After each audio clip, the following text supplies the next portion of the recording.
Hi all, welcome back to our YouTube channel. I hope ಎಲ್ಲ ಚೆನ್ನಾಗಿದ್ದೀರಾ ಅಂತ ಅಂದ್ಕೊತಾ ಇದ್ದೀನಿ.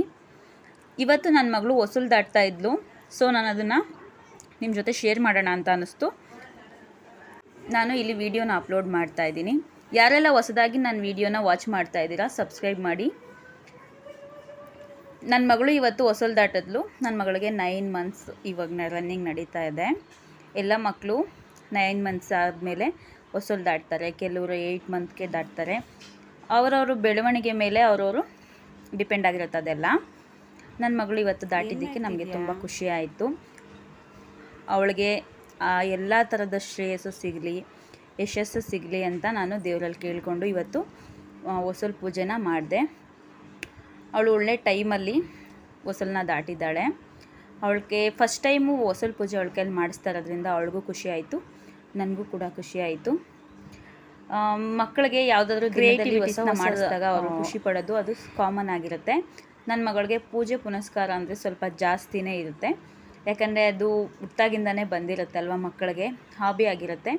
ಇದೆಲ್ಲ ಸ್ವಲ್ಪ ಜಾಸ್ತಿನೇ. ಅವಳಿಗೆ ಪೂಜೆ ಮಾಡೋವಾಗೆಲ್ಲ ಆಟ ಆಡ್ತಿರ್ತಾಳೆ, ಬಂದು ಪೂಜೆ ಮಾಡಬೇಕು ಅಂತ ಹೇಳಿದ್ರೆ ಅವಳು ಕೂಡ ಮಾಡೋದಕ್ಕೆ ರೆಡಿ ಆಗ್ತಿರ್ತಾಳೆ.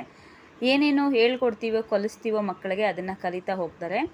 ಹಾಗಾಗಿ ನಾವು ಸಂಸ್ಕೃತಿ ಕಡೆಗೇ ಮಕ್ಕಳನ್ನ ತರಬೇಕು, ಇದನ್ನೆಲ್ಲ ಹೇಳ್ಕೊಡ್ಬೇಕು.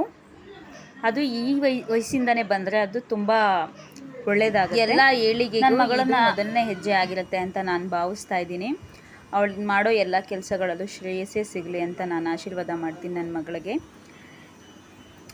ಇದು ಇವತ್ತಿನ ನನ್ನ ಹ್ಯಾಪಿಗೆ ಕಾರಣ ಆಯಿತು. ಅವಳು ಕೂಡ ಹ್ಯಾಪಿಯಾಗಿದ್ದು. ಹಾಗೆ ಕಾಯೆಲ್ಲ ಒಡೆದು ಪೂಜೆ ಎಲ್ಲ ಮಾಡಿದ್ಮೇಲೆ ಮಗುಗೆ ಸಂಜೆ ಟೈಮಲ್ಲಿ ಏನಾದರೂ ಪೂಜೆ ಎಲ್ಲ ಮಾಡಿದ್ಮೇಲೆ ಸ್ವೀಟ್ ಮಾಡಿ ತಿನ್ನಿಸ್ಬೇಕು ಅಂತ ಹೇಳಿದ್ರು. ನಾನೇನು ಸ್ವೀಟ್ ಮಾಡೋದು ಅಂತ ಯೋಚನೆ ಮಾಡಿ ನನಗೆ ನಾರ್ಮಲಾಗಿ ಈಸಿಯಾಗಿ ಬರೋ ಅಂಥದ್ದು ಶಾವಿಗೆ ಪಾಯಸ. ಸೊ ನಾನು ಅದನ್ನೇ ಮಾಡಿ ಅವಳಿಗೆ ತಿನ್ನಿಸ್ದೆ. ಬೇರೆ ಎಲ್ಲ ಮಾಡೋಕ್ಕೆ ಬರಲ್ಲ ಅಂತ ಅಲ್ಲ, ಬಟ್ ಇದು ಈಸಿ ಆಗಿರುತ್ತೆ, ನನಗೆ ತುಂಬ ಇಷ್ಟ ಕೂಡ, ಅವಳಿಗೂ ಕೂಡ ಇಷ್ಟ ಅಂತ ಹೇಳಿ ಮಾಡಿ ತಿನ್ನಿಸ್ದೆ.